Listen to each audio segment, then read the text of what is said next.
بحيث ان هو لما يطلع سوق العمل ما يتفاجئش او ما يتخضش.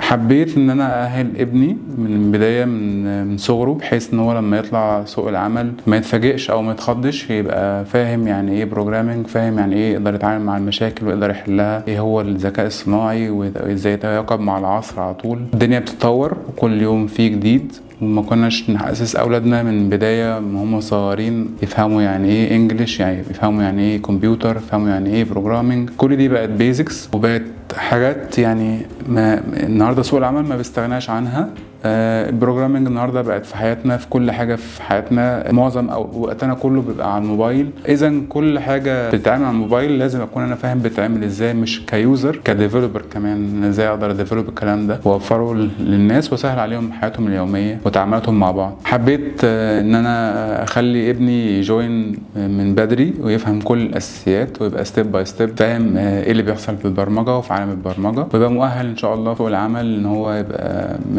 من الناس يعني اللي تتطلع دايما يبقى فيه جديد، ويبقى دايما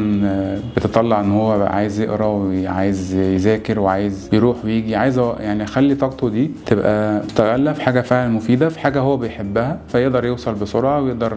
يبني نفسه بسرعه ويعني يؤدي رسالته ان هو بيحبها في المجال اللي هو بيحبه.